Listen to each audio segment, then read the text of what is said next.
episode. Gas Network presents sports for the culture. I'm here with the family. Bryce, XXV, Double I, Rome, D-Malo, Gruff Lion, T-Buggy, man. to the greatest sports show on the planet, La Familia. Hope y'all ready for a ride. Can't wait to hear what you guys got to say.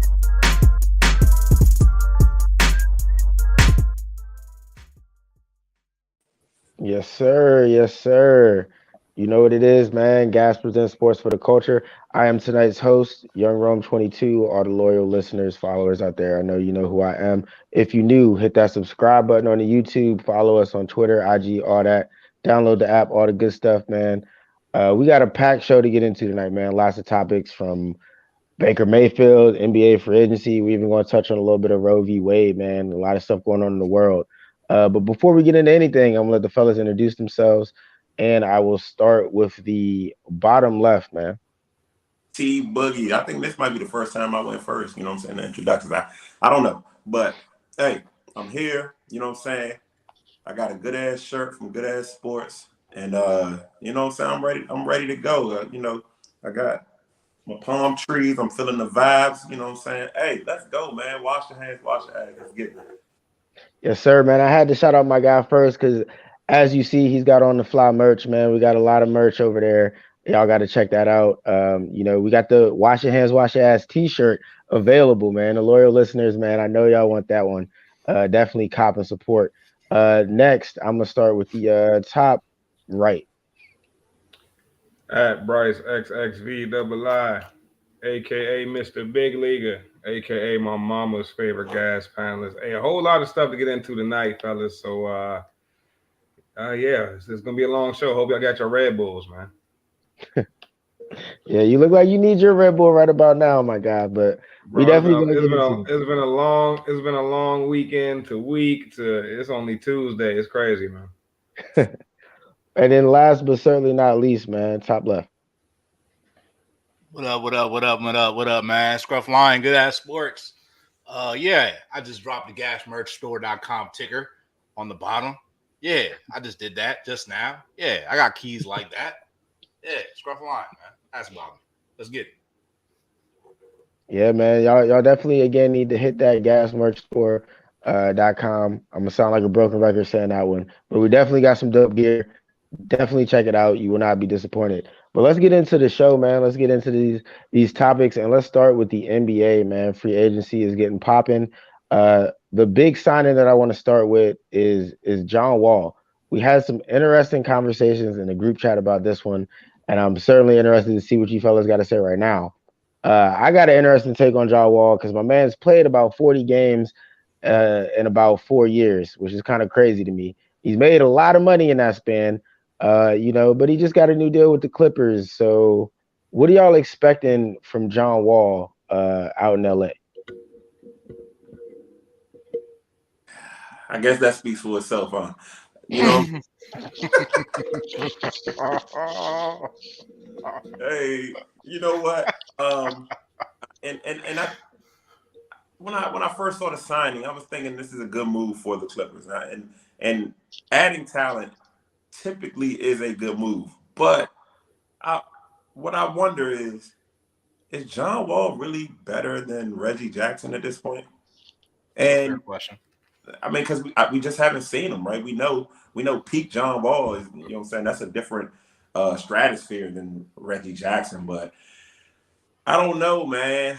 Kawhi, Paul George, John Wall, to me that sounds like a lot of load management. You know what I'm saying? So hell of a lot of load management. But what I will say is I do think Paul George, despite what people say, I think he's a dog. We know Kawhi is a dog. I think John Wall is a dog. You can never go wrong with having a lot of dogs on one team.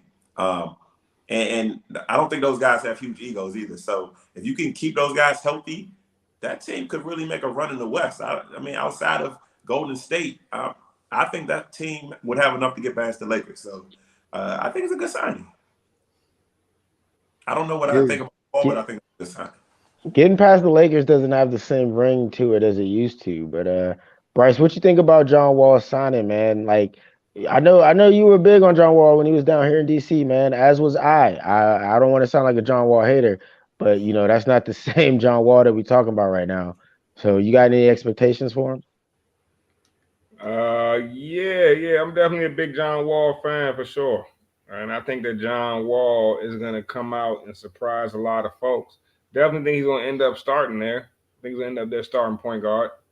And that's the type of player you need. That's the type of player you need if you got a Paul George, you got Kawhi Leonard. You need somebody that can push the pace. And even in John Wall's limited time playing for Houston, he proved he could still push the pace. He was still averaging like 20 and 8.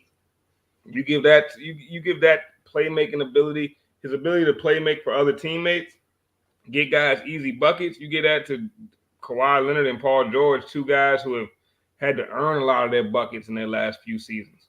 I mean, I think the one season where Paul George didn't have to earn as many buckets was when he was playing in OKC and had his quote unquote MVP year. And then same with Kawhi. I mean, the easiest buckets of his career came when he was in San Antonio, and that resulted in a couple championships. So I think that you give those two guys someone that can get them easy buckets, get them going offensively early. You could have something that's a problem. Now everyone's gonna have to stay healthy. We're gonna have to see John Wall healthy, but if he comes back, if he's just 60% of his old self, I mean, he changes the Clippers, and I think he's going to be a lot more of that of his old self. I mean, I think we're going to see a John Wall that looks pretty close to old John Wall. 60. See, I see you shaking your head down there, man. Before I get to you though, I got to hear from Scruff, bro. Scruff, what do you think, man? Like John Wall, because we got some interesting takes right now. Well, I mean, I got to bring it back. I said about a year ago, a little less than a year ago, that John Wall was not better than Kyle Lowry. And Kyle Lowry didn't have a great season. But neither did John Wall. So, there's that. Besides that, man, reality, my expectations aren't that high for John Wall, and I don't think they should be. And I'm not trying to say it's a bad move. I think it's a great move for the Clippers. I think the Clippers have a great team, top to bottom. I think they have a very deep roster. John Wall's a guy he's a creator. He's been a pretty good scorer in the past, but he's a great creator first. He's one of the pure pass first point guards in this league, actually. So what T said about Reggie Jackson is true also. I don't think he's that much better than Reggie Jackson. With that being said, there's 48 minutes in the ball game. I think John Wall gets 22 minutes. Maybe Reggie Jackson gets 22 minutes also. And depending on the night, we'll see how it goes. But he's a guy who's going to get the ball to the good players. And he's a guy that was also predicated on athleticism. So that remains to be seen. I thought it was interesting. The Stat Muse dropped a tweet, and it was like, hey, man, the last time that John Wall played a full season, he averaged 24 and 10. And, that was like 6 years ago or something like that. But, I'm optimistic that it'll be a good move because the collection of the Clippers parts seems to be pretty good. But yeah, load management is definitely a good word for that team. And a lot of things got to go right in order for that to happen because, very much a team that's missed plenty of games between their big 3 or big 12 or any number of players that you want to list on that team. So 6 years since John Wall was averaging 24 and 10. That says a lot in and of itself, man.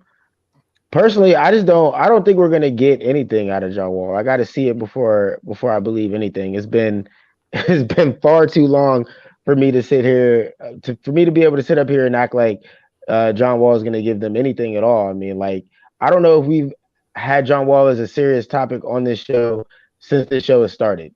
Like Not that's true. like John. Didn't we talk about John Wall at another time? It must have been brief.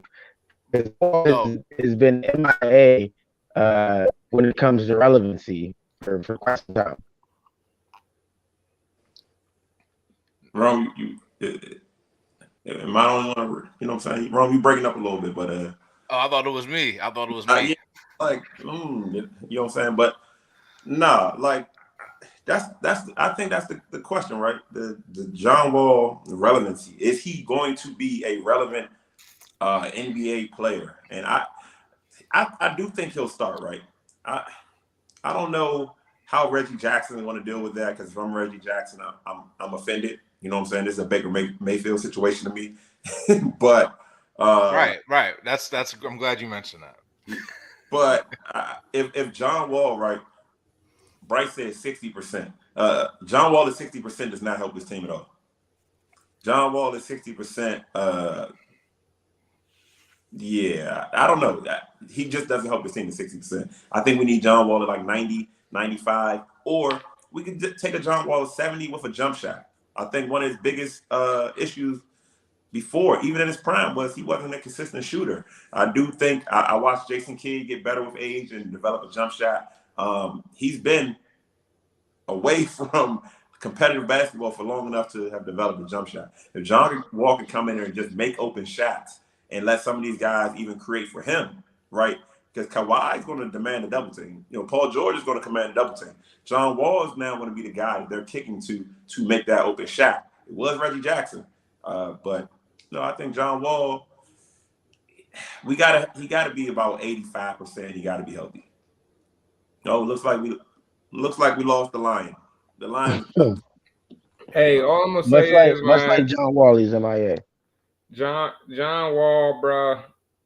John Wall gets a lot of flack, man. But if you follow his career closely, man, you know that towards the end of his tenure with the Wiz, he was definitely on the verge of developing a much more consistent jump shot. I mean, his last year with the Wizards, injury-stricken year, but he was like a 37, 38% three-point shooter. That's pretty solid league-wide. If you're around 37, 38%, that's actually considered a good three-point shooter most of the time. Now, once you're in that 40 range, you're considered a great three-point shooter. But if you're in that 37, 38%, you're hitting them. You're hitting them at a good clip. He also developed a very reliable mid-range game towards the end of his tenure in Washington. What about That's something he was always working on. Early on, he didn't have that in his game. But the last, I'd say 2-3 seasons, he really developed that aspect of his game, and it was easy for him to get to that shot. It's always been easy for him to get that shot. But let's be real, man. You bringing John Wall into Kawhi Leonard and Paul George's team, you're not really asking them to get a whole lot of points. You're not relying on them to get a whole lot of points. You know what I'm saying?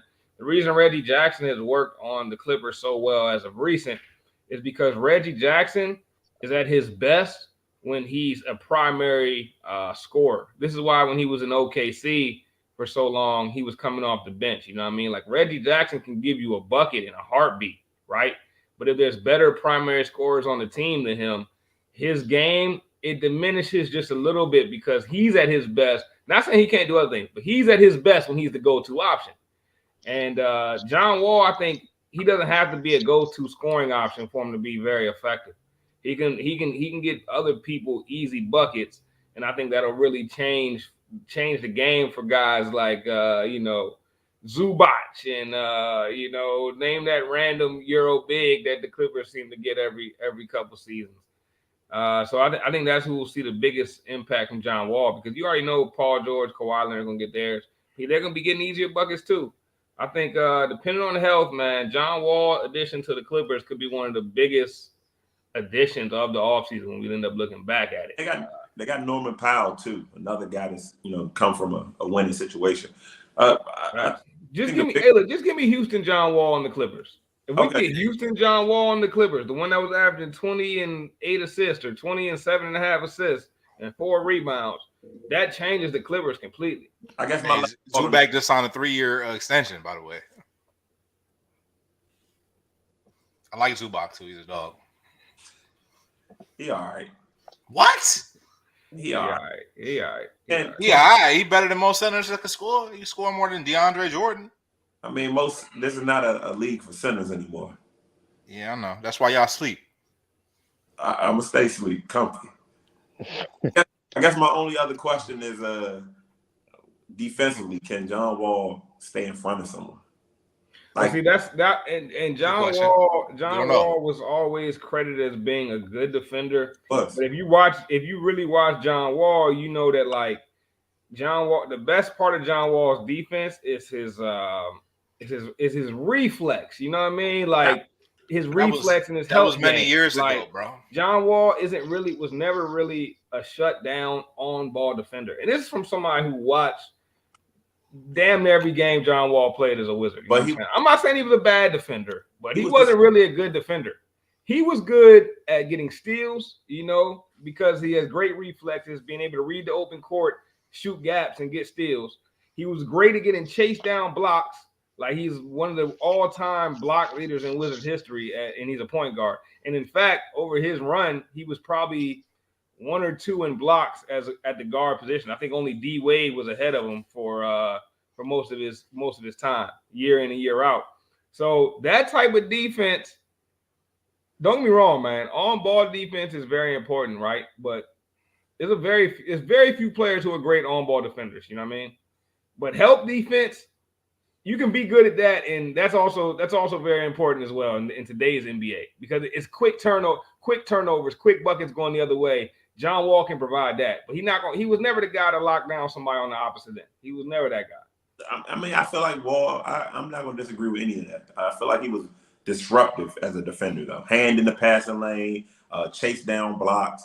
Like, I'm just wondering will we see any of that because this is everybody's switching all sorts of pick and rolls. Like you're going to have to find your way defensively now. So I guarantee you'll still get that from John Wall. Okay. John Wall's athleticism is still there. Not quite where it was, but it's still there. I still keep up with John Wall. Like it's still there, man. He gonna come. The question is, can he stay healthy for 82, or can he just stay healthy for 60 out of 82 and be good for the playoffs? The question is, how do you know any of this? How do I know any of what? How do you know John Wall still? How are you keeping up on John Wall? That's all I want to know. I mean, John Wall posts a ton of workout videos, like all the time. Bro, John Wall also played at Houston, right? It's not like John Wall never played again in Houston because he was just hurt. John Wall didn't play again in Houston because they didn't want him to play. They wanted to get the young guys on the court because they know if you get a guy like John Wall in there, your young guys are gonna have a lot more experience handling the ball. So like that was an organizational decision, not an injury decision on John Wall's part. Hey, well, I'll also say that John Wall, and I know this from watching many player workouts of one Ben Simmons. He works out with John Wall actually, so I don't know. Yeah, but see the thing is, you were watching Ben Simmons workouts, and you were getting, you were hoping that watching these workouts would give him a jumper. I saw him hit a jump shot. from the elbow.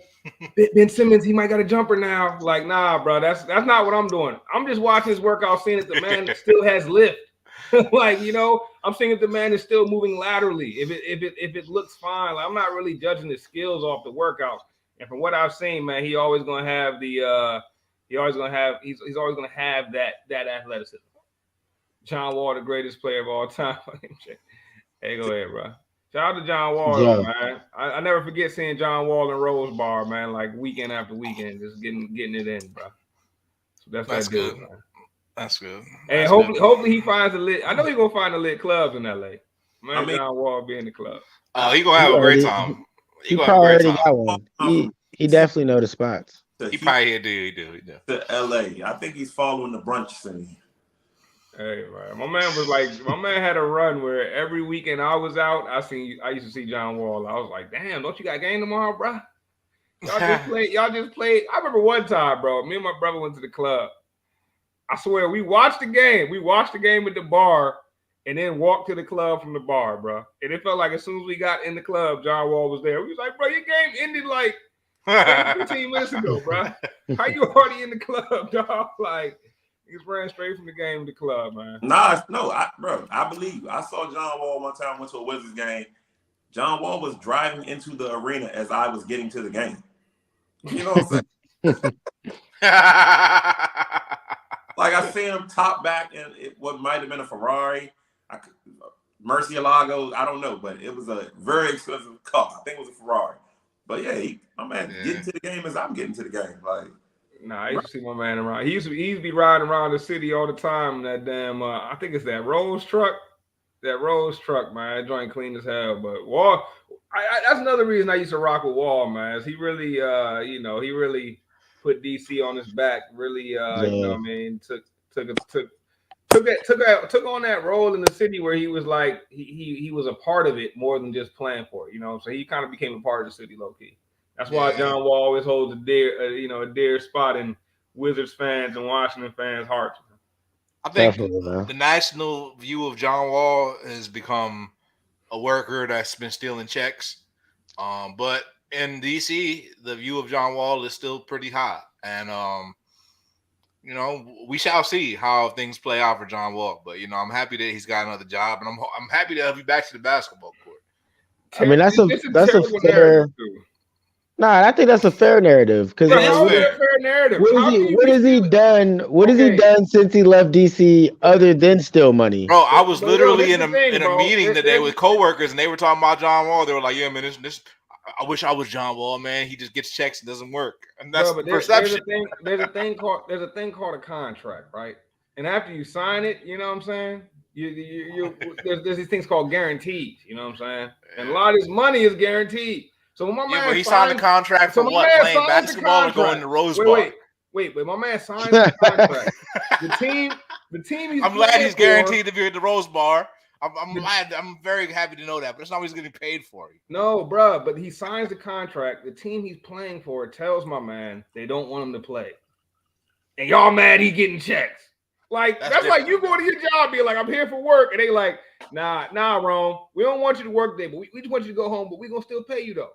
I mean, what you mean, bro? Like that's an fun fact that's happened. That's happened. I've been sent home and got paid for it all at the same time. So I salute John Wall. What I'm saying is, what I'm saying is, game recognized game, bro. Game recognized game. My man played like 40 games in like 4 years. That's a crazy pay rate. That's a crazy pay rate. They told him not to play. Like it wasn't even him. They were like he wanted him to play. They were like, nah, we want you to sit. All right, give me my 47. Give me my you make a good point when it comes to the Rockets because the Rockets was trying to tank because they was trying to get their guy. And they did. They got what Jalen Smith, whatever his name is. I don't know. I don't what's his name? Rockets wanted to trade Wall. And you can't trade a guy if he's all broken up. So they didn't want to risk the injury. And like you said, they was trying to tank. Not necessarily. Stop with all that. Stop with all that. That was a super tank job. Yeah. That was a tank job if I ever seen one, bro. And trust me, I'm a Sixers fan. I've seen them. You've seen him. I've seen him. That's a tank job, bro. Man, enough about John Wall, man. What else we got on the agenda? Yeah, man. So shout out to my guy Johnny, man. It's still Paul Wall over John Wall, but Paul Wall over John Wall, man. Hey. So before we move on from the NBA free agency, man, there was a couple rumors I wanted to touch on. This Kyrie, this KD, man. At first, it was sounding like one of them's leaving Brooklyn. Now it sounds like both of them leaving Brooklyn. Scruff, I know you super tapped into all this, man. Like, tell us what's really true, what's really not, man. Who's going where? Who's staying? Who's not? I'm glad you asked, cleared that up, Rome, because I know that probably as of like this morning when you left the crib, that was what the status was. But that's not what the status is now. So Kyrie just opted in. He just signed back with the Nets. He said he's going to be back in the net with the Nets. So the Nets are back, and KD is also probably going to be back. The news was that he hadn't spoken to the Nets front office. That's how these headlines could get distorted. Just like how my perception of that's another conversation. But like headlines could get distorted, man. They said KD hadn't spoken to the front office. Yeah, but it's the off season. Why should he speak to the front office? It's like Scruff hasn't spoken to the front office of his job. I haven't spoken to the front office, the HR, since the first day I got hired. Like, no news is good news, bro. You know what I'm saying? It's just funny how news gets tilted out. But Kyrie Irving entertaining these different options and stuff. I think it's just Kyrie Irving being Kyrie Irving. Clearly likes attention. He likes to weigh his options. He doesn't like to be committed. To things. He likes freedom. He has no attachments to anything. I can relate to the guy a little bit, but he just likes a little bit of attention. And he got some. So congrats. So Nets will be back next season. So as of now, they're saying they're keeping everything intact. Okay. What do we think of that? What do we think of that? The Nets are going to run it back after they got bounced out in the first round this past season. What do we think of the Nets actually staying together and running it back? If that is indeed what they do, I still don't really trust either one of those dudes. So we'll see what happens next Tuesday if the word is still what it is right now. But what do we think about KD and Kyrie running it back? T, I'll start with you. I think that's very good leverage to increase trade value. Because if you know Kyrie wants to leave, like, I don't got to offer as much. Like, what are you going to do? He has to go. I think there's a lot of politics. I don't think Kyrie is committed to playing with KD. I don't think in turn KD would be committed to playing with Brooklyn. Maybe not. I don't know, but I think Brooklyn is in a bad spot. But honestly, I would not be surprised if Kyrie did decide, like, hey, let me stay, and then come trade deadline, what I'm saying, get on his whatever he's going to get on, what I'm saying, because he's going to create some sort of controversy where he's playing less basketball. So I'm not a fan of the Kyrie situation, but I can see this going either way. But I do think this is a leverage move to kind of make the Lakers come up off of more than maybe just a Russell Westbrook. I think it's funny that that after one season of having a cause or whatever he was doing, you know what I mean, that like he now has the narrative of being a guy that misses games. I don't remember Kyrie Irving missing games prior to this season. So like the fact that he's just going to come up with something like we weren't just in a global pandemic for the last 3 years, like he's just going to come up with something like he just made this shit up. It's hilarious to me. But go ahead, T. Kyrie Irving is like, he enjoys playing basketball, bro. Like, yeah, he wants headlines, but like 2019, Kyrie Irving played 20 games. 2020, he played 54 to be exact. 2021, he played 29. How many games did he play with Duke? Like, oh, okay.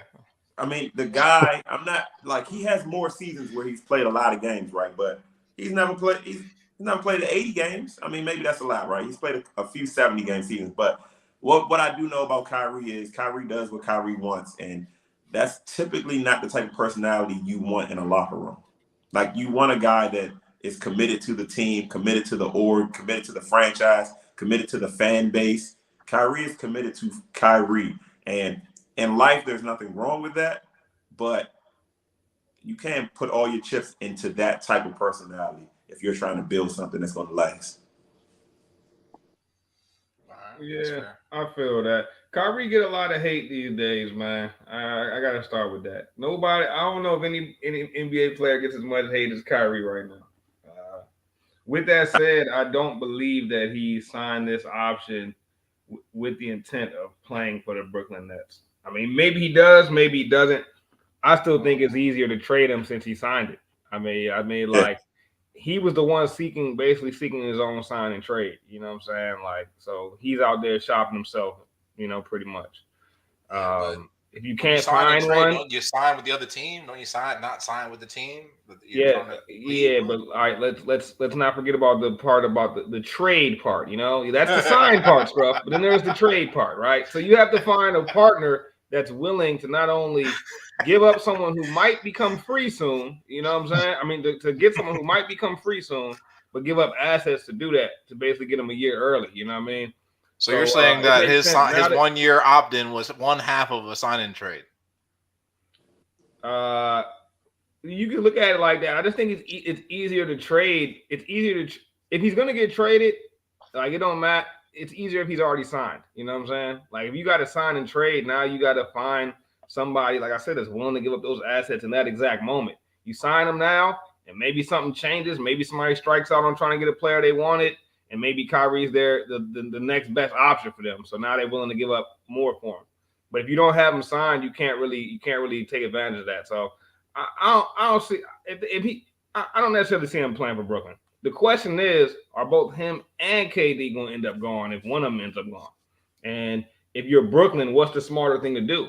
Is it smarter to still try to hang on to one of those stars, or are you better off just getting rid of all the stars, getting rid of both of them, rebuilding with what you got, couple young cats and Ben Simmons, and just stacking first round draft picks with after KD and Kyrie trades. I mean, I've heard rumors that if KD gets traded, it'll be the biggest trade package in the history of the NBA. What does that look like? How many first round picks is KD worth? That's what I want to know. Like, they talking about 4 first rounders for Deontay. Is it 6, 7 first round picks for KD?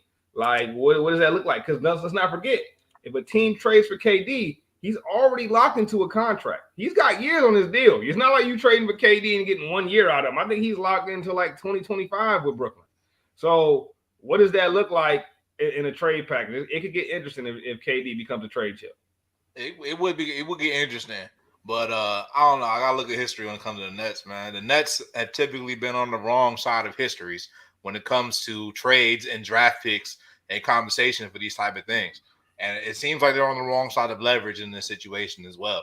Because if I'm a team owner, I'm not liking the situation of how much leverage that I have versus how much leverage these players have. You know what I mean? So I don't know, man. I don't like the way it looks.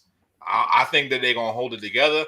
And I think for Brooklyn, I think the best option is to hold it together for as long as you can. Because I can speak from experience. And trust me, obviously, you know, we weren't trading KD. We were trading Ben Simmons. But it takes a little while to get the right type of package together, you know what I'm saying, to get the worth that you want. And when you're trading a star, you know, look at Shaquille O'Neal when he got traded to, you know, the Miami Heat. You don't typically get fair value for the star. You know, Miami Heat traded, you know, Ron Butler and Lamar Odom and some picks and things. And, you know, two of those players are pretty decent, you know, I guess. But, like, you know, Shaq won a championship right away in Miami. Two of them, I think. So, you know, I don't know if it's ever going to be. Didn't Lamar Odom end up winning one with the Lakers too, though? But all right. Yeah, he got a couple rings and rocks. We can leave that out. We can leave that out. I don't know. I feel like I don't know, man. This one's tough, man. I think Brooklyn, comparing to Shaq is kind of funny though. If I'm Brooklyn, right, and I can get Westbrook. KD like that. If I can get Westbrook, I'm pulling the trigger on that as fast as possible, and then I'm moving KD as fast as possible, and I'm going to start over, and I'm going to use Westbrook to sell tickets. Right, we're not going to win a lot of games. We're going to sell some tickets. Westbrook's career is going to die. He's going to die in Brooklyn. You're going to have Westbrook and Ben Simmons in the same starting lineup, bro. Good luck selling tickets. We're going to sell tickets. Like, we're gonna have storylines and sell tickets. Bro, you're gonna have storylines. The worst shooting backcourt in the history of the NBA: Russell Westbrook and Ben Simmons. That more draft capital. That's really what it comes down to, man. Is what because I think that if what Brooklyn has shown in the last couple of years, I don't know, bro. It really goes both ways. Because on one end, they were this close, you know, to making it. They were this close to making it the first year, but last year just looked like showed how ugly it can get. And I think it might be a possibility that Brooklyn front office looking at it like, yo, it's gonna get ugly, and if this gets off the rails before we can kind of like maximize what we can get from it, we could see ourselves in a Ben Simmons situation. You know what I'm saying? Where like you trying to trade a chip that's damaged. You know what I mean? And I think if you Brooklyn, I think you get rid of both of them. I think you start fresh, and but you get some assets though. You get some real assets, and maybe that's not just in the form of just draft picks. Maybe that's the form of a young promising player too, that you can really build. I'm gonna take the host hat. Well, T, I want you to take one more comment. But what would be the ideal destination or package for a guy like KD? The Blazers. I was thinking that too. Go ahead. But the thing is, who the Blazers? who you gonna want from the Blazers? But that's what I'm saying. How's that gonna be a great package? Well, here's what I'm saying. Like, you got young guys on the block right now, right? I mean, San Antonio would be crazy for KD, and they got DeJounte Murray. Maybe they give up a couple draft picks. You put KD together with Pop. All right, people been telling me Pop one of the best coaches for some time. Like, all right, let's see what we can do. This, let's see what we can. And then you talking about you might even be able to. You might even be able to get another star, another like pseudo star there. You know, not a big time star, but maybe somebody that's that's up right now for free agency. Some of those mid tier guys. You playing with KD, Popovich, man. Popovich know how to get the most out of players. Then he would get the most out of KD. So I'm looking at teams that have a guy they're already trying to get rid of. So to me, that's like you got the Spurs trying to get rid of DeJounte Murray. That's fair. You got the Hawks trying to get rid of John Collins. Hey, Sixers trying to get rid of Tobias Harris, man. Bro, no, nobody wants Tobias Harris, bro. That's not a trade chip, bro. The That's contracts line up that's a though, bro. that's a If KD, if contract. That's a KD, if contract KD salary says he, casualty. hey, if KD says he wants to come to Philly, man, it's going down. Nah, there's no way they'd take Tobias Harris on that deal. That deal is NBA contract purgatory, my boy. Nobody wants that deal. It's the same deal as KD's, bro. Exactly. That's the problem. I gotta follow me. Like, hear me out. You gotta play 4D chess. All right. You need all the draft capital you can get in 2024 and 2025. You know why? That's your only shot at getting LeBron. Okay. So KD back to the Thunder. Bronny James. You trying to get Bronny James? You trying to get Bronny?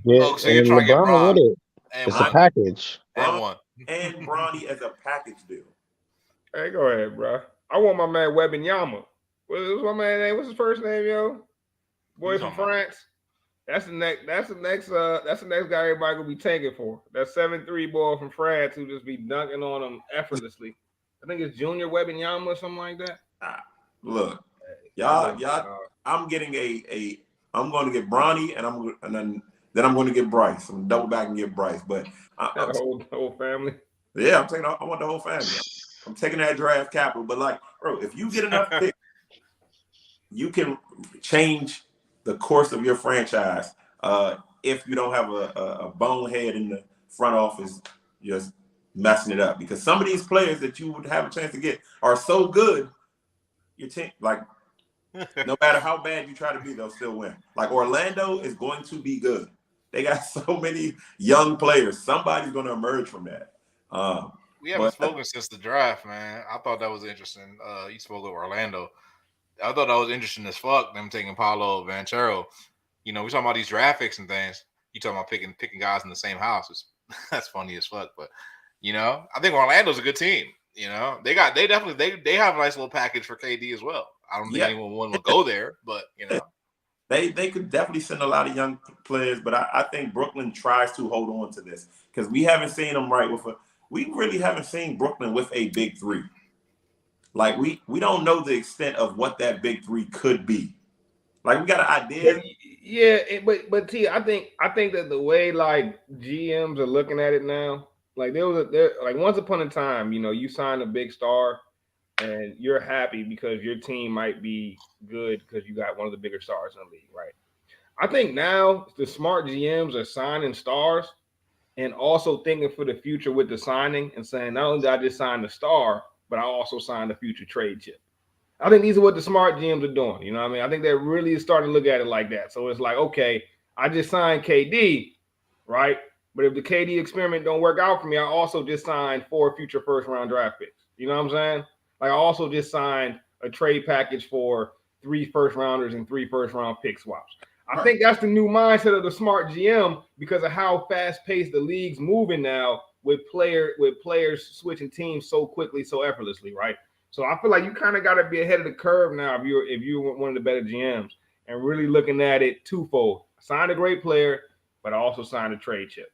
And it seems like maybe the Brooklyn Nets front office is smart enough to realize that when I heard those reports, them talking about trading both of them. That's to me as a front office that recognizes, you know, where the NBA is. You got to go with what is. You got to roll with the wave a little bit. You know what I mean? And that's the NBA is in a strange place right now, but it's not in a place where teams are staying together. So you got to be able to adjust quick. I do feel you, bro. If you're talking about from what I think is going to happen versus what should happen, I'm with you, Bryce. Philosophy-wise, man. Me and you, I feel you. I think philosophy-wise, bro, like you can't even be trying to be let these players hold you hostage if you want to bounce. Like, you know, that's how you gotta feel. You gotta be attached to nothing. So philosophy-wise, bro, I feel you. You know what I mean? You gotta be attached to nothing. Yeah. So you get whatever you want. You open the infinite possibilities. Like you 4, 5 first rounders, send them my way. That's how you reverse history, bro. But I don't know if Brooklyn's about that life. I like what you just said though, man, and I'm gonna use it to segue. We just had a long, lengthy conversation on NBA free agency. Stay tapped into gas. We'll definitely keep you updated on the KD Kyrie situation. But I'm gonna use something Scruff just said, and he said if you want to bounce. And I I kind of feel like that applies to the Baker Mayfield situation slightly because my man wants to bounce and he'd like to bounce, but it seems like Cleveland's trying to hold on to him for a little bit longer than they need to, man. So let's get into this Baker Mayfield situation real quick. As we all know, the Cleveland Browns went out and guaranteed Deshaun Watson a ton of money despite him having some crazy sexual allegations, pointed against him. I think it was 20 plus, well over 20, which is absolutely insane. But yeah, here we are. In the middle of all this, they failed to trade or release Baker. So Baker's technically still on the Browns. Training camp is a few weeks away. So what are you guys thinking, man? I know we talked about this a little bit in the group chat. Is there any sympathy out there for Baker Mayfield? Do we feel as though Baker Mayfield is being dealt an unfair hand? No, I don't feel no sympathy for Baker Mayfield. Mostly because he has a bad attitude. No, I'm serious, bro. I'm serious. So like Baker Mayfield's a guy that had a bad attitude throughout his whole career. You know, he came in with attitude. He was playing with attitude. It worked. Nah, I'm serious, yo. It worked out for him for a little while, bro. It did. But eventually people get tired of you, bro. Your locker room doesn't really appreciate you, bro. You got guys like Odell Beckham Jr. and their dads are making film about how you don't throw in the ball. Like, bro, this is toxic, bro. This is subpar. Great quarterbacks take guys like Odell Beckham and they win Super Bowls with them. Guys like Baker Mayfield take guys like Odell Beckham and they see them as a threat to their ego. Baker Mayfield has created a whole bunch of problems in Cleveland. He's gotten paid accordingly. So this ain't a situation where the brother ain't get paid. My guy got paid. But I just wonder if Baker Mayfield was black or if he was any other thing besides, being a white privileged guy, would he even still have a job? Probably not, most likely. He probably wouldn't have even got the job in the first place. So let's start with that. So Baker Mayfield, do I have any sympathy for him? Absolutely not. Do I have any sympathy for this man? Is he the victim in the situation? Absolutely not. When you play below the bottom half of quarterbacks in the league, you're liable to get replaced. That's a business decision. It's not a personal decision. Trust me, I've been on the end of those personal decisions many times. If you don't perform on the top half, you're replaceable. And trust me, and this is also from personal experience, you could perform in the top 10, top 5, whatever. But if you're a culture problem, you're definitely getting tossed, bruh. So it is what it is, But I know what talent is, and that's why I also said on this show that Deshaun Watson would find a way to get employed somewhere. Somebody was going to overlook his transgressions based on his talent. Because when we talk about talent, we're talking about Baker Mayfield, we're talking about bottom half of the league talent. At best, Baker Mayfield is the 20th ranked quarterback out of 32. Deshaun Watson at worst, at best, 5, 10. He's in the top 10. He's in the top 5 for sure, talent-wise. So that's the reason for the way this has turned out for Baker Mayfield. Do I have any sympathy for him? Absolutely not. Yo, man. Don't try to turn the Baker Mayfield issue into a black and white thing, bro. First off, bro. Like, what the hell are you talking about, man? Like Baker Mayfield. Let's go from the jump. Let's go from the beginning. He would never had a job in the first place, bro. Baker Mayfield won the Heisman Trophy, bro. Like, what are we talking about here, bro? Like, Baker Mayfield coming out of college was the truth, man. Bro, how many guys won the Heisman Trophy didn't get drafted the next year, bro? Maybe in the 70s, in the 80s. Jason White. That was in the 90s and 2000s. Okay, so maybe the 90s, bro. And he went to Oklahoma too. The last 10, 15 Heisman Trophy winners have been drafted. Like, and Baker Mayfield is a short guy. So, like, he Mayfield defied many standards. Baker Mayfield is 6'1". Drew Brees is 6 foot. Like, what are we talking about, bro? Baker Mayfield went If Baker Mayfield was black, he wouldn't have been in the NFL. Bruh, what are you talking about? They wouldn't have been given a 6'1" quarterback with subpar athleticism, and they wouldn't have been giving him. Bro, that sounds crazy as hell, bro. Bro, it's a fact. It's not a fact. That's bullshit. If Baker Mayfield was black, he would definitely still be in the league, bro. No, he wouldn't, bro. If he was black, If he was black, he would be. Who's the guy that's the backup for the Panthers? PJ something. PJ Walker. Where did PJ go to college? I don't know. That's my point. You don't know. You just talking out the side of your neck.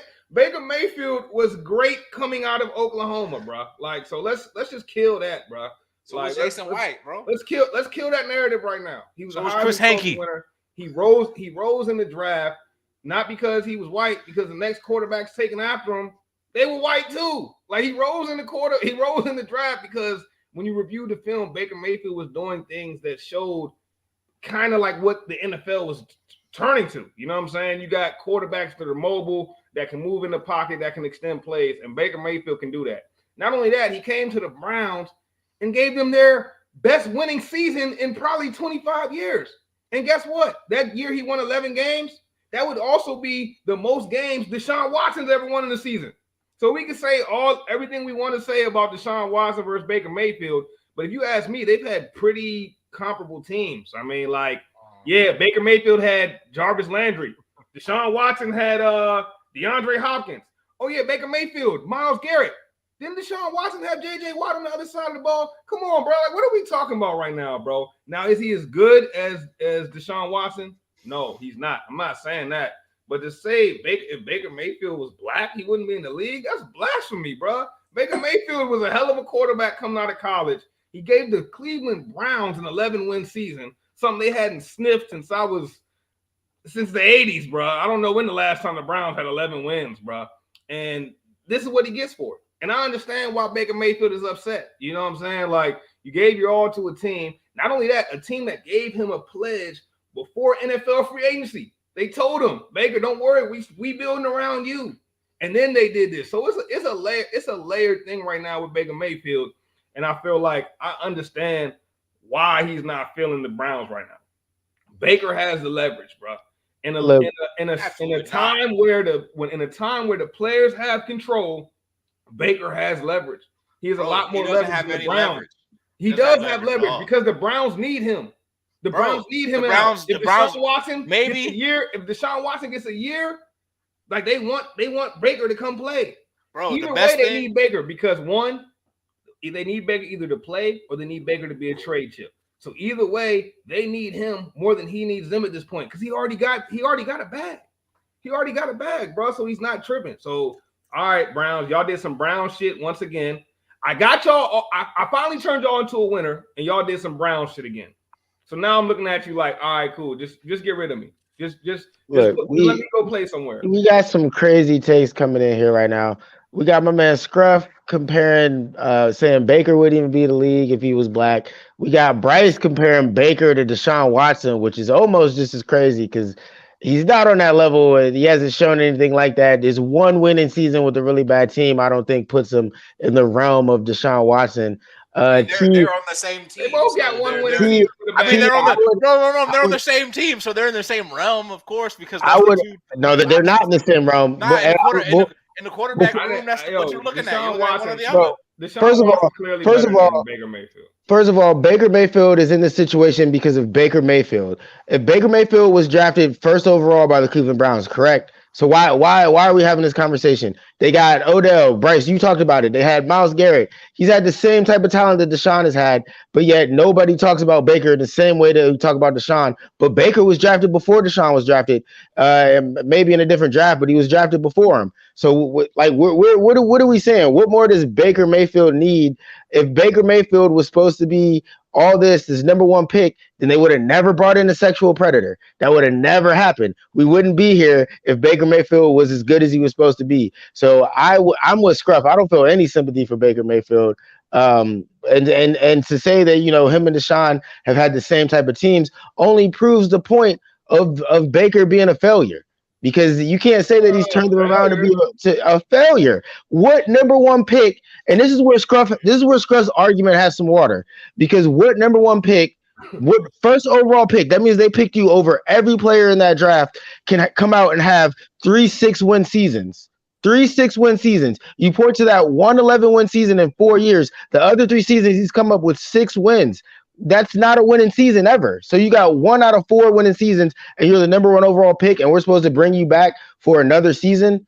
Like what? Name a quarterback that's the first overall pick that gets that many chances, white or black. How about Matt Stafford? He just won a championship. What are we talking about, bro? Don't get me started on Matt Stafford. You know how many losing seasons you can have, bro? Like, all I'm saying is, y'all pointing. Listen, Deshaun Watson. I'm not comparing Deshaun Watson talent to Baker Mayfield. He's clearly better. He's leaps and bounds better. It's no question. I'm cool with that. But when we start talking about, y'all start talking about Baker Mayfield like he's chopped liver, y'all sound crazy, bro. Like he's not a great quarterback, but I'd be willing to say that Baker Mayfield has shown me enough that I think I know there's going to be a team that says this is who we're rocking with. So now he has the leverage over the Browns. So tell me why a team like the Carolina Panthers, who have Sam Darnold at quarterback, and Matt Corral as a backup, hasn't reached out trying to trade for the man. Tell me why the Seattle Seahawks, who have Drew Lock at quarterback, and Geno Smith, who literally is the black version of Baker Mayfield, haven't reached out, bro. How about you think about it from a business perspective, right? Geno Smith is let's black. Let's put on our business hat. Let's put on our business hat. If there's an asset out there in the business world that's been diminished by the owner of the asset, the Browns have literally admitted, right? They're trying to get rid of Baker Mayfield. So why would you be rushing to give them assets, bro? At this point, you're smarter to sit back and wait till they get more and more desperate. Because as these deadlines get closer, the season gets closer and closer, the Browns are going to get more and more desperate. Look, we got to let T get a word. We got to let T get a word. Before we let T go, I just got to say this, man, because that was my whole argument in the group chat. Bryce acting like we're talking about Baker Mayfield disrespectfully or something crazy. Like, I know it's the middle of June. It's about to be July. The man wouldn't have been drafted if he was black. Yeah, Scrub was a little wild. We have no way of proving it was a little wild, bro. Like, was a little wild. Come on, bro. But since Baker's been in the league. Since Baker's been in the league, man, he hasn't done anything, bro. I'm looking at his stats right now. First year, 27 touchdowns, 14 interceptions. Second year, 22 touchdowns, 21 interceptions. Last year, 17 touchdowns, 13 interceptions. All those years, he comes up with 6 wins. He's not a good quarterback. Like, I don't know what you guys are watching. You're saying, like, oh, he's a decent enough quarterback to get a deal. Washington just overpaid for Carson Wentz in a trade. We signed Ryan Fitzpatrick the year before. Quarterbacks get deals because they have arms. That's like, you know what I mean? All you got to do is be a healthy body. He's going to get a deal because he's a healthy body. Like, he's not a good quarterback. He's definitely has not lived up to number 1 overall pick. He hasn't come close to that. So I don't see what y'all are seeing. I don't see what y'all are seeing in Baker Mayfield. I'm glad you brought up Washington, though, because that's the difference. And that's the difference from the standpoint of an employer. Carson Wentz has a good attitude. Maybe he's broken in his heart. Maybe he's broken in his knees. That's a whole other conversation. But they'll rather put their money on a guy like Carson Wentz as their attitude into the franchise and outward of the ego than a guy like Baker Mayfield, bro, who is ego first. Baker Mayfield wasn't available when we got Carson Wentz, bro. First off, if Baker Mayfield would have been available when we got Carson Wentz, we might have rolled with Baker Mayfield over Carson Wentz, bro. You know why? Maybe because y'all a bad football team. No, bro, because he's closer removed to being a good quarterback. Rome just said it. A year ago, he was 26 tuds and 12 picks, bro. You know how many quarterbacks would die to throw that in? Bro, 26 and 12. If Trey Lance goes 26 and 12 next year, T gonna tell me he's the next best quarterback in the league, bro. Let Jalen Hurts throw 26 touchdowns and 12 picks, and I would never hear the end of it from Scruff. But when Baker Mayfield does it, it just means nothing. You know what I'm saying? Like, come on, did it with a bad attitude. And all this bad attitude, I've never heard about Baker Mayfield having a bad attitude, bro. Like, I've heard of all these bad attitude guys. And see, in fact, I heard Carson Wentz actually has a bad attitude. I've never once heard about Baker Mayfield, bro. In fact, it looked like everybody loved Baker when I be saying it. I don't know. Maybe I'm looking at something different. Odell certainly don't. Odell But don't say that. let's give my man T a word, man. He's been very patient this whole segment. I don't know where to start, fellas. But I don't think Baker should play. But I do want to address that. I do think Baker is a top half of the league quarterback. I love him coming out of college. There are a few teams that would love to have Baker Mayfield, but like I said, the trade value, if you know you got to get rid of this guy. All right, Scruff. If Baker Mayfield is really a bad quarterback, why is this even a conversation? Why not release him? Because guys like Chris thought he was fighting the power. Why? I was very triggered by this. I'm saying, why do the Browns want Baker to play? Like, if Baker's saying he doesn't want to play, so the Browns have to in turn say they don't want him back, right? But we all know if Baker decided to play, the Browns would keep him. If he was such a bad quarterback, why would you go another season with him? All right, I'm not gonna say he's a bad quarterback, but what I will say is he's definitely not fighting the power. Let's just make that clear. Fighting the power. Yeah, there's no power being fought. All right. I don't know what that means. I don't know what that means either, bro. They're holding on to throwing out random terms now, bro. Random sayings, and you gotta fight in the power. Wait, what?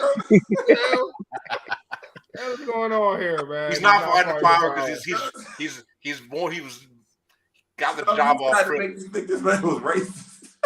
Hey, bro, Scruff basically tried to just sway your opinion on Baker Mayfield by giving him all the, if you ask Scruff, Baker Mayfield was there on January 6th. Man. I haven't seen. You know what I'm saying? Like Scruff really tried to frame it out like Baker is some, that's really what he was trying to make. He was trying to make you feel like Baker was racist, bro. I felt that. My man gonna tell me Baker Mayfield wouldn't have been drafted if he was black. I didn't say Baker Mayfield was. No. I didn't say Baker Mayfield was racist. I said he was the beneficiary of racist thinking. You pulling out them Trump tactics. I don't know about you, not fighting the power. Bro, I don't know what the man over here talking about, bro. It's not because Russell Wilson was a quarterback with a similar build, but much more athletic than Baker Mayfield. And guess what? He won the third round. And that's the reason why Baker went first. That's the whole point. Russell Wilson went in the third round. Baker went in the first because Russell went in the third. So when they saw Baker, they're seeing shades of Russell. They're like, hold up. We can't let a guy like this fall to the third ever again. You know what I'm saying? Like, okay, and this is Baker was at Oklahoma. And this is my point that no one can acknowledge. If we're comparing Baker Mayfield, if we're comparing Baker to Russ, then he's a failure. If we're comparing Baker to Russ, if you're saying, oh, we saw shades of Russ, that's why we took him first, overall, first, above everybody else, then what I've seen since he came in the league is a failure. He's not Russell Wilson. He's not Russell Wilson right now. He wasn't Russell Wilson last season. He's not going to be Russell Wilson in 2 seasons. He may never be Russell Wilson. He's definitely not Russell Wilson. But if you were to check their numbers from last season, you know what I'm saying, especially some of their passing numbers, they're pretty comparable. Let's put it like this: he's nowhere near Russell Wilson's talent level, but he's in the mold of Russell Wilson. He's in that mold of quarterback. He's the Walmart brand Russell Wilson. Cool. Walmart brand. All right, fine. Great value. Bro. That's still better than about 16 to 17 quarterbacks in the NFL, bro. Oh man. Yay. And if you're counting his season before last, I think that's he was better. He was better than about 12. It was about 10 or 12 quarterbacks. I think that's a gap. About 10 to 12 quarterbacks better. Bro. Saying he's a great value. Russell Wilson is a major compliment, bro. He's not that. Bro, he had the Browns at 11-5 through 26 tuds and 8 picks. Bro. That was one really good season. That was one really good season, followed by because every other season in the NFL he didn't have a losing record. Oh, but was that also the COVID year, the season with no fans, the season with the asterisk next to it? Oh my God, my man is grabbing any variable he can. My man out here. All right, let's do this. I'm gonna put you on the spot now. Baker Mayfield or Matt Ryan? Right now, I probably take Baker Mayfield right now, bro. Baker, bro. Matt Ryan? He's not good, bro. No, that's what I'm saying. I'm not going to start high. We're talking about Baker Mayfield. I'm not going to start at the top. Go ahead. Like you know. I'll take Baker Mayfield, but I get you. All right. T. Baker Mayfield or Jimmy Garoppolo? Jimmy. It's about to make me look stupid. Bryce, Baker Mayfield or Carson Wentz? Baker Mayfield, bro. Like, hey, bro, Carson Wentz, bro. I'm being 100, bro, and I'm taking Baker over Jimmy too. And you know who else I'm taking Baker over? I know you're getting to him next. I'm taking Baker over Jalen Hurts, man. Give me Baker Mayfield over Jalen Hurts 10 times out of 10, bro. And I'm rocking. I'm rocking my 11-win season, bro. Winning is a stat, and Jimmy has proven that he could win. You know what I'm saying? Like, yeah. You know what? Jimmy has proven he can win when he got a top 5 defense, when he's got the best tight end in the league. Right, Baker had that defense. When he's got who you told me is the best play caller. When he's got who you told me is the best play caller. Yeah, he can win when all those variables are correct. He can win. Baker just came off a top 5 defense and top 5 rushing offense. You were essentially in a similar situation with Jimmy Garoppolo. You gotta win. You gotta win. And Baker Mayfield's proven he can win too. I mean, a man won 11 games. If things are right around him, he can win. Bro, I really think Baker is a quarterback that really would have greatly benefited from sitting behind a great quarterback, or at least a quarterback that knows how to be a professional. Baker didn't come in and sit behind anybody. Baker came in and asked to clean up a city that hasn't won since Jim Brown. And guess what? And he actually did it. He actually did it a little bit. Why is it that my man in Miami doesn't get this same type of leash that Baker gets? Who? Tua. I'm gonna tell you why. Tua's on his last leg. Everybody talking about if Tua don't have a great season, then he's out. I'm gonna tell you why. They both all right. When Baker looks bad, it's because he might have missed an open guy or something like that. Tua, when he looks bad, it's because he threw a bad ball, like it went in the dirt, or you overthrew your guy by a long shot. Like even in the Tua's first highlight reel with Tyreek Hill, if anybody remembers this, Google it, look it up, search it up on Twitter. It was underthrown. It's a underthrown ball. Tyreek Hill's waiting on it. Like there's levels to arm talent, you know what I'm saying? And Baker has the tools. You know who Baker reminds me of? And his arm's not as strong, but Jay Cutler, right? Not really a likable. Nowhere near as strong. Huh? Nowhere near as strong. Jay Cutler had a rocket arm. Baker got a cannon. Baker has one. Baker got a little cannon on him. Baker has one of the longest passes in the air. On a scale of 1 to 10, how would you rate it? I would rate it. What did you say? What? I missed. On a scale of 1 to 10, how would you rate it? I wouldn't rate it on a scale of 1 through 10. I would rate it on a scale of he's in the category of Josh Allen and Patrick Mahomes. Like Baker can put the ball in the air. He can put the ball in the air, bro. The difference between him and Jay Cutler is Jay Cutler could throw like that line drive. Like he could fit it between two people, like almost like Brett Favre. But Baker Mayfield, Carson Wentz. Baker can throw a bomb. He got a better deep ball than Carson Wentz. Maybe Carson. That's Carson's claim to fame, though. Is his deep ball. I don't know if Baker has as much touch on a deep pass as Carson Wentz, but I know Baker has a gun, especially for his size. But what I'm saying is, bro, when Baker is balling, he looks great. He looked like a Cutler, bro. But when he looks bad, he looks really bad. And they both have personalities that don't really lend themselves to being likable, right? They're confident, they're brash. Baker is just young and immature, if you ask me. But like, I'm not really mad at a 20-something-year-old acting like a 20-something-year-old. His personality does not fit the quarterback position. If he was a wide receiver with that personality, he'd be on cereal boxes. And in fact, Baker was on every commercial.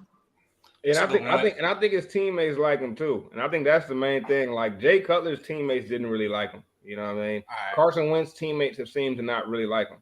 But it seems like Baker Mayfield teammates rock with him. So like, how can we say this guy has a bad personality? Like I just haven't seen it. I haven't seen it. I think that Baker had a bad season though. He had a bad year last year. He had a very bad season, and that's compared to his passing stats in his first season as a starter and the season before last. Like, but I'll say this: he had a good season as a rookie. In his second season, wasn't as good. Then in his third season, that was really good. In his fourth season, wasn't as good. So fifth season, I think he's due for a good season. That makes sense. If I'll he say plays. this though. I'll say this in the defense of Baker Mayfield. Honestly, I feel like the replacement of Baker Mayfield with Deshaun Watson has less to do with Baker Mayfield's play than more that it has to do with the opportunity of the Browns to get Deshaun Watson at a very discount price because of the talent level that Deshaun Watson is. So let me just say that before it seems personal. Because so far it seems like I'm pretty personal vendetta against Baker Mayfield. Nah, I would agree with that. I would agree with that if the Browns didn't draft Baker Mayfield first overall. You draft a player first overall, he is your entire franchise, bro. You're giving him the keys, you're putting him on the face. It's the reason you get to be in all the commercials. It's because we picked you over every player in this draft, and you didn't hold it up to snuff. Because I'm on here comparing you to Carson Wentz and Jimmy Garoppolo. And before we get off this Baker Mayfield convo, I got one more comp, and I really wish Scribble was here because this one's for him because this is his boy. I'm gonna compare Baker Mayfield to Derek Carr one last time. So, Chris, when you see this, I'm gonna need an answer in that group chat.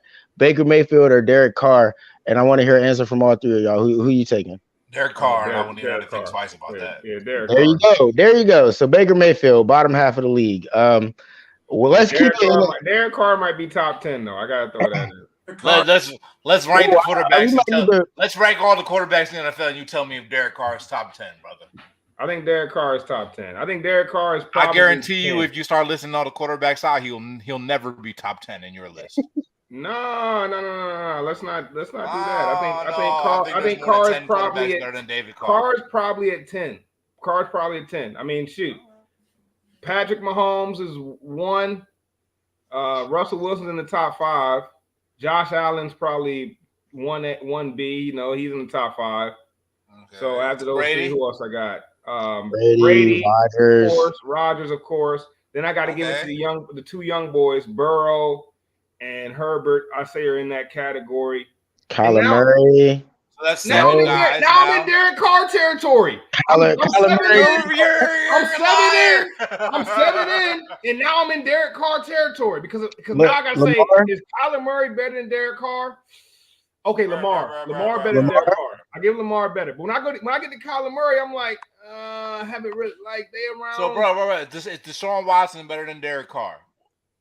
It's hard to rank Deshaun Watson because like he was not elite, but I'd say Deshaun Watson. Last we saw Deshaun Watson, he was better than Derek Carr.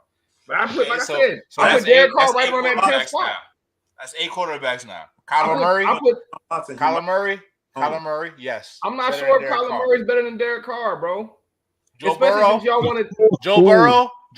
better than Derek Carr. I already said Burrow and Herbert, and that's debatable. That puts him at 10 right now. Burrow is not better than Derek Carr. No, I think Burrow is better than Herbert personally, but I think even just putting those they're all better than Derek Carr. Certainly, no.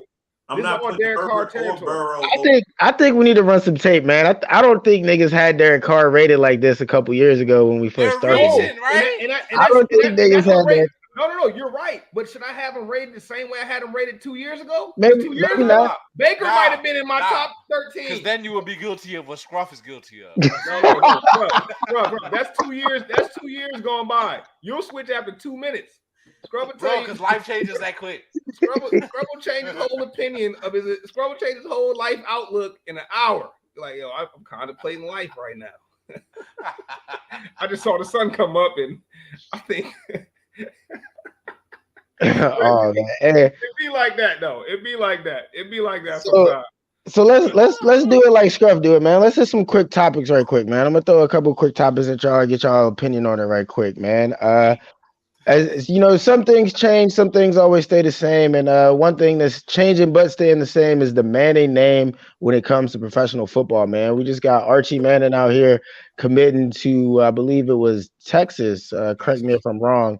But yeah, what are y'all quick thoughts on Archie Manning, man, and the Manning legacy overall in football? I saw that highlight tape. He was playing against freshmen. He was playing against freshman JV teams, man. Did y'all see the highlight tape, bro? I did see some of it. Hey, I ain't never seen players that small. I thought he was from. Don't forget about John Wall's highlight tape freshman year, Bryce. That was against the Scrubs too. What state was he playing in though? What state is Arch Manning playing in? North Carolina. That Arch North Manning. I Carolina? don't know. Mississippi maybe. No, Because Louisiana. it ain't Texas. I know it ain't Louisiana. Texas, bro. It ain't Texas. It ain't Texas.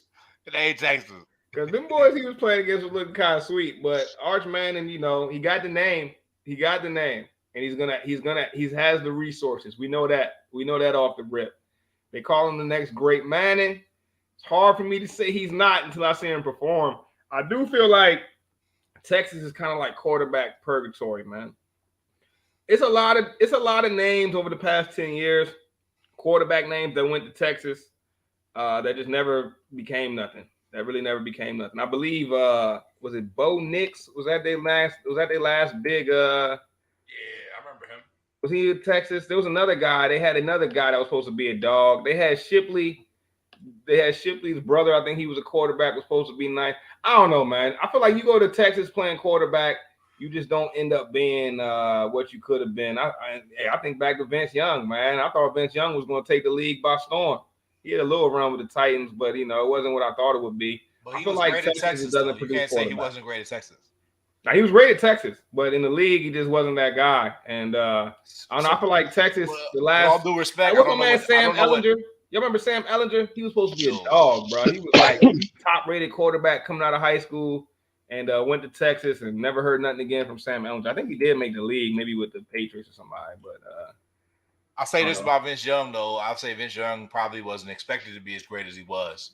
So, with all due respect to Vince Young, I don't think he was expected to be great. I think he became great at Texas. I think he's the best Texas quarterback I ever played. I can think of off the top of my head. Shout out Colt McCoy, honorable mention, though.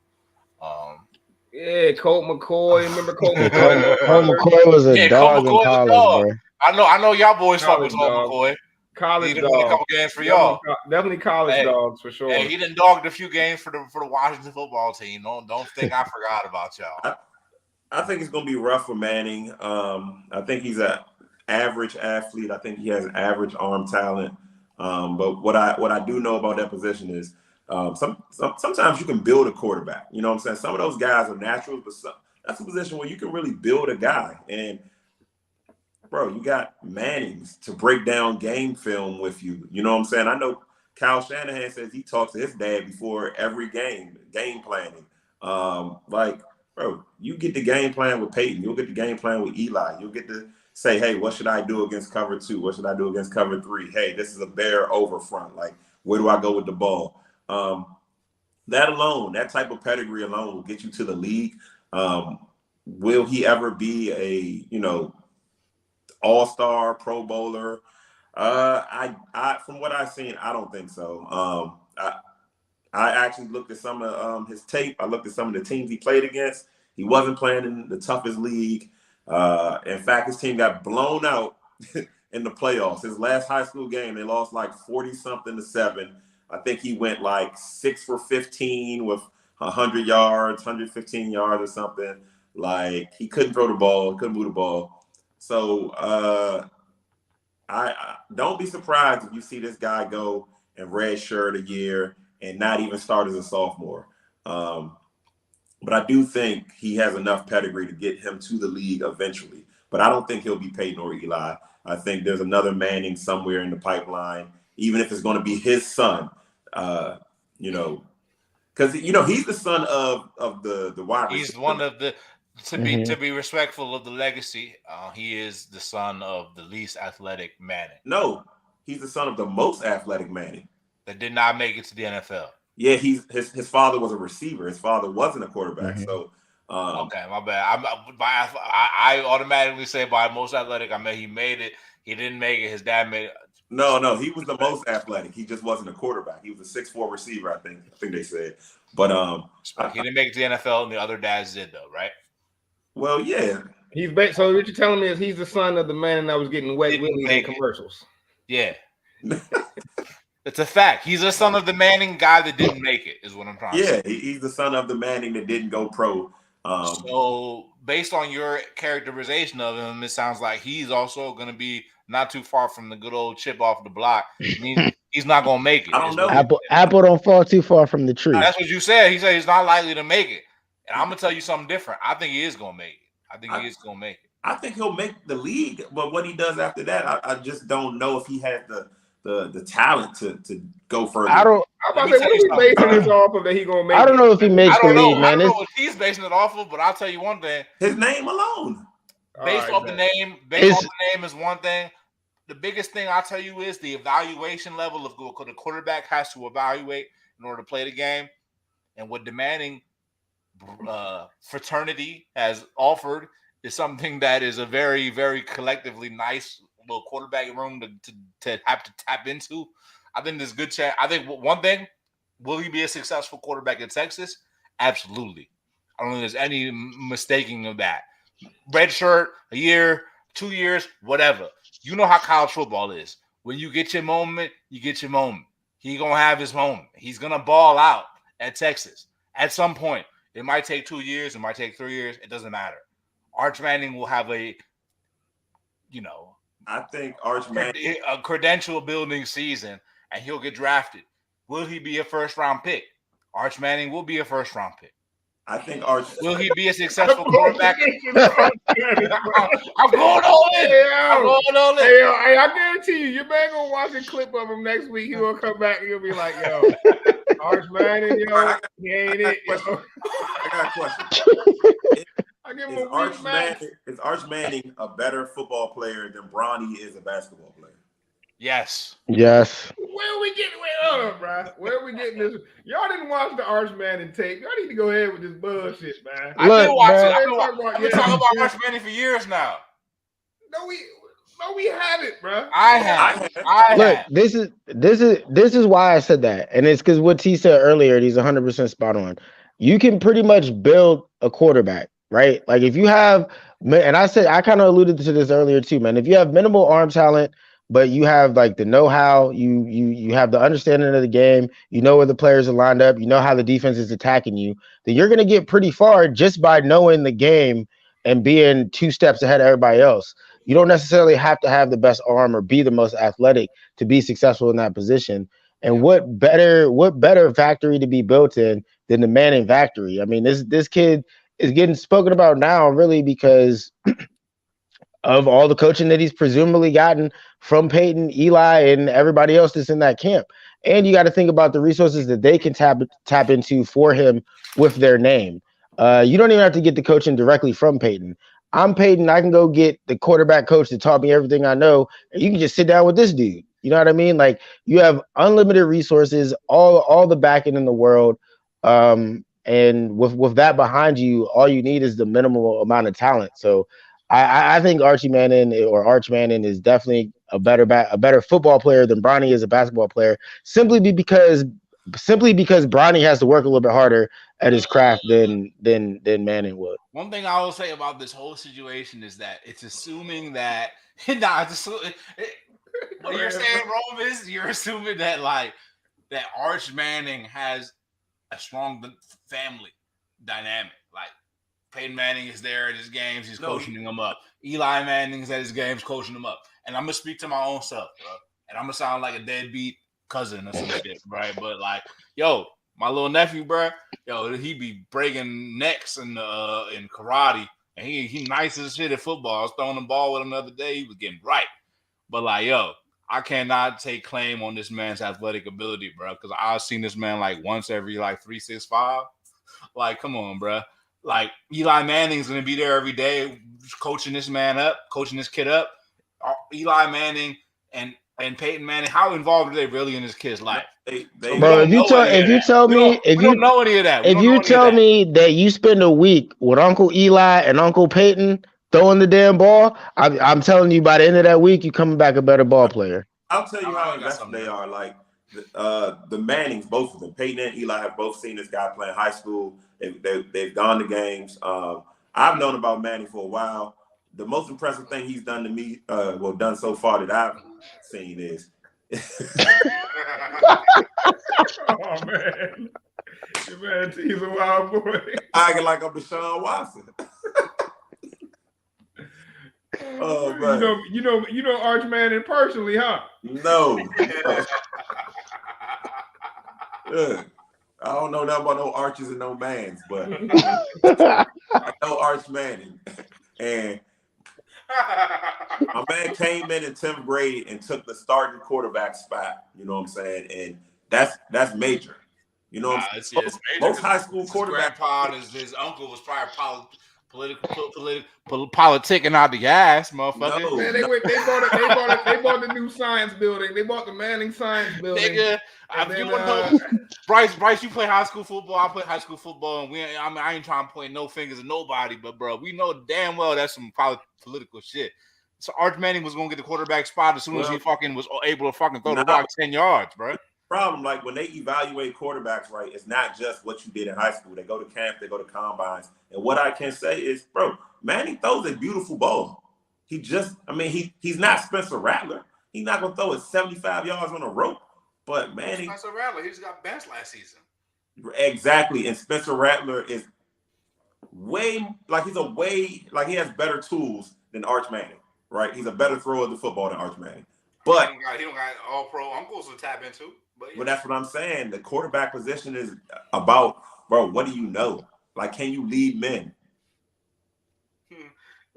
Arch Manning has all the tools, man. All the tools necessary to be a great quarterback. I believe he will be. The jury is still out though, man. But let's keep it pushing, fellas, as this clock is ticking, man. We got. That's what T needs after his Arch Manning prophecy, man. This is what scrubbing T after their Arch Manning prophecies. Well, I've been looking at y'all. I'll say I'll be looking at these Catholic buildings out here on Northeast DC. I was like, what is this, right? What are these messages? Wilding out, man. Wilding out. Hey, but before we get out of here, though, fellas, I did want to get your takes on a very serious topic, or more serious topic than what we're talking about now, man. And as we all know, the Roe v. Wade recently got overturned by the Supreme Court. It has sparked a great deal of conversation across all cultures in America. So us being sports for the culture, man, we're not going to shy away from this topic. We definitely going to dive into this, man. So, fellas, I'm going to throw a jump ball. Anybody feel free to start this conversation off, man. I'll start it off real quick, just saying that I don't feel like a group of men should be determining the outcome of women's bodies. So I'll just say that. To start it off, it just seems fucked up. Doesn't seem like our place. Obviously, the determination of who's the Supreme Court judges is whatever. I can't remember that black judge's name, but Clarence. He a bitch ass motherfucker. I mean, I don't bang with none of these cats, so like, fuck them all, really. But you know, that's my opinion.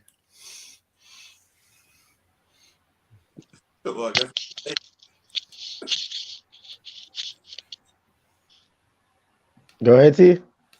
I mean, I don't know how I follow, you know what I'm saying, take like but I mean, obviously, you know, I'm not in favor of the court telling women what to do, just like Scruff said. I'm not in favor of the courts with the guns. Like, you can't abort a fetus, but like you can abort kids in the classroom. You know what I'm saying? I think there's a lot of issues in this country, and I think out of all the issues, women having sex is probably on the lower end. Bro, are you kidding me? Like, why are we enforcing this?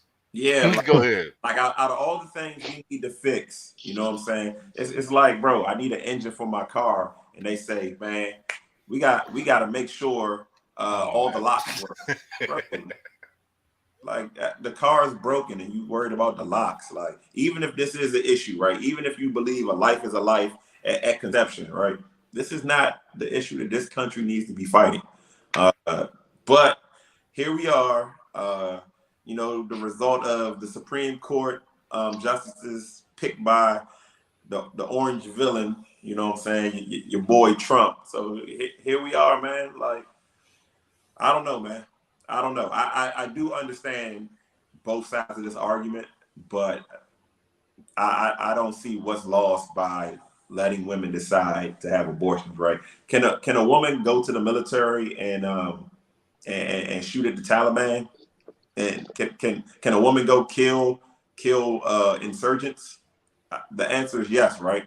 How do we justify killing on one end, and then you say you can't have an abortion? Like, so I can go, like, if a life is a life is a life, then we can't justify killing. Like the Jehovah's Witnesses, right? They don't believe in going to war. So if they say I don't believe in abortion, I buy it.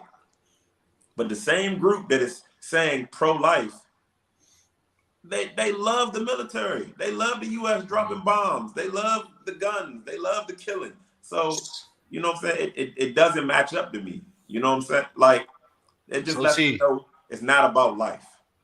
So you telling me that if you Jehovah's Witness, you could get an exemption from the draft if there was ever a draft? I don't know if you get a religious exemption, but I do know that they don't believe in the military, like signing up for the military and fighting in the war and things like that. I ain't gonna hold you, bro. Like, that shit sound all right, bro. I ain't gonna hold you. I mean, it makes sense, right? If you believe killing is a sin, right? If you believe murder is bad. Absolutely. You know what I'm saying? So if a woman get raped by a Taliban, like, what you do with the baby? Like, she gotta raise them. Like, I mean, that's wild, outlandish. But at the end of the day, I mean, these situations happen though, and it's part of the masses. We talking about the masses. These general situations might seem like they're small, but like over the course of thousands and hundreds of thousands and millions of people, this shit adds up. So like, yeah, this is a legit situation. I guess my final take on this, right, is I'm not a woman. Women know what they want, and I feel like overwhelmingly women have said this is a bad law. Like, this is a bad precedent to overturn. Definitely. I don't know a woman that supported this law. No, there's some. I saw online a couple women were excited. They were so happy. They were crying. They're pro-life. But I feel like that's the minority. And I'm inclined to go with the majority of women. They would know best what they need for themselves. You know what I'm saying? Bryce, you want to jump in? Yeah, man. I think these guys explained it pretty well. Like I told you guys in the group chat, man. You getting two options. You want to live in United States, or you want to live in America. Choose wisely. Choose the one that suits you the best. You know what I mean? Because I can't choose it for you. But you got a choice: United States or America, and that's where I'll leave it at. Yeah, it's definitely getting real choosy out here, man. Similar to things that what Scruff and T said, man. I don't think a group of men should really be deciding, what women do with their bodies.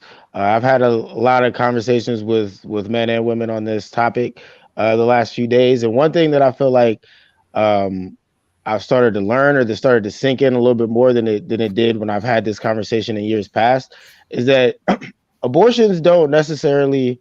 Obviously it affects the woman, right? The woman's the one that's going through it. The woman that's one that's getting the surgery. No one's taking anything away from that. But how many men have benefited from a woman getting an abortion? And I know, that's a little bit of a harder topic to dive into. But if we really, think about it and we really talk about it, a lot of men have benefited in the long run from a woman going to get an abortion. Like a lot of men have been able to have successful careers because they didn't have a child too young, or because they didn't have a child with a woman that they didn't plan on staying with. So it's not even just, so I know, and that was a big reason I wanted to talk about it on our show, because we're a group of men. There's 4 men speaking right now. And I feel like men don't speak up on this topic enough.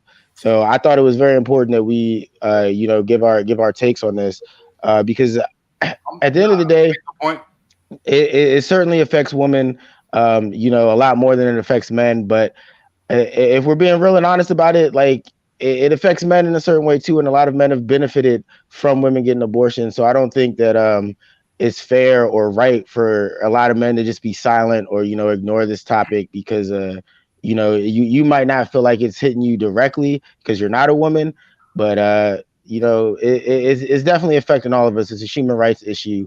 And my last and final take on this is, whenever we ban anything, whether that be guns or drugs, they never really get completely banned. It doesn't mean that those things stop. It just means that they're illegal and they still get done in the incorrect ways. So I don't think that this is a positive thing for anyone. I think the women that are going to want to get an abortion, whether it's legal or illegal, are going to find a way to do it. And that could lead to long-term health issues. So I think it's much better if at the very least people are able to do these things in a safe manner to where they're not, harming themselves or anyone else. So I that's think my takeaway on that. I think you had a good you had a good perspective dimension to this, Rome. So I'm gonna speak on it a little bit because, like, I don't care. Mostly the fact that you talk about men using abortions as a tool to some extent. And I think that's real, bro. Like, honestly, like, I think I've seen men that have gotten abortions. But I know most men I know are typically a little bit more proactive about the situation. Most men I know probably go for the plan B first. Being honest. But because we're proactive, we're not waiting 30 days or something like that. To be think about the repercussions of our actions. We're thinking about it the next day. We should be thinking about it in the moment, but that's a whole nother conversation. We think about it the next day though. At least we're like, damn, all right, damn, we okay. Plan B. I know a couple brothers and they got the plan B. I get it. And I'm hearing, I never got a plan B in my life. So let me just say that. I never got a plan B in my life, bro. I never haven't gotten a plan B. I'm saying I never got no close calls, but I never got no plan B. All right. So, and I never had no abortions either. So, like, I've never had to exercise any of these options, but I'm going to say, like, it's possible I could have been there. It's just shit could have been different. Just didn't work out like that for me. But like, yeah, I think the plan B is a good option, but I heard now, the plan Bs are going to be a little bit more scrutinized. They're going to be counting them shits a little bit more. So you might not be able to get a plan B as easily. Ultimately, I mean, the ulterior motive here is, like, I don't know. Maybe they want more people to have babies, more people to be struggling. I don't know what they're trying to do, what the ulterior end game is here. But, like, yo, first thing first, bro, fellas, like, wrap it up. That's the first thing first. You know what I'm saying? Hey, if you laying with shorty and you smashed one time, you only brought one condom, and she trying to make you, she says like, yeah, you can get it one more time. No, get the fuck out of here with that shit, bruh. Because we not going down that rabbit hole, all right? So, like, yo, that's where our responsibility comes in as men. Like, you ain't trying to play that game. Don't play that game, bruh. Don't play that game, bruh. Because then you ain't gonna go down that rabbit hole, bruh. So as men, like, I think we should be responsibly grabbing our dicks. Like, that's the first thing. You know what I'm saying? This situation, because, like, yo, honestly, like, this whole situation is about women's bodies and everything, and the laws, all the landscapes that go along with that shit. But yo, you trying to control your own life, nigga? Wrap that dick up. That's the first thing I gotta say. Bro. Hey, yo. What's up with your man, yo? All right, yo. On that note, yeah. I think we're going to wrap this show up. Go ahead and do that. Oh man. Yeah, as always though, fellas, we sports for the culture. You come for the sports, you stay for the culture. It was very important for us to, touch on this, but we are gonna wrap it up, man. It's getting late. Thanks for everybody that was tuning in, everybody to stay for the whole show. Check out the pre-show as well. Hit that gasmerchstore.com. Tons of great merch on there. Tons of great tees, all kinds of stuff. Fellas, help me out, man. I'm missing anything? Subscribe to the Patreon, man. 99 cents, man. I'll tell you what, man. If you dropping in with the Patreon, man, if you jump in with the Patreon, you subscribe to us for 99 cents. We'll give you the location of the gas retreat. You can come join us for the gas retreat. If you do the silver package, we'll drop the location of the gas retreat. So if you try to join us for the gas retreat, right now the location's looking like Houston, Texas. You can come join us in H-Town with all the baddies, and best believe we'll be wrapping it up if we have to. Gas retreat, only me actually, because the rest of these fellas are all, they're all domesticated dogs. So gas retreat, if you try and get the $4.99 package, I'll give you the location. Come join the line. The rest of these kittens will be, out there in the playpen. But yo, if you try to get down with the gas Patreon, jump in patreon.com/goodasssports. $3.99 gets you the exclusive gold package that gives you the location for the gas retreat. You come join us. All the friends and families and gas fans, join us, man. We'll be in Houston, Texas, August 13th for the Gas Retreat, man. Come get your exclusive access, man. All you gotta do is jump on patreon.com/gassports. You can head get the location. With that being said, man, check out gasmerchstore.com and check out us on YouTube, everything like that. Subscribe. Tell your mama, tell your grandmother. We out here. Gas presents sports for the culture. You know how we end Yes, this sir. shit? Sports for End the it. culture. Sports for the culture. What's the coach? Coach.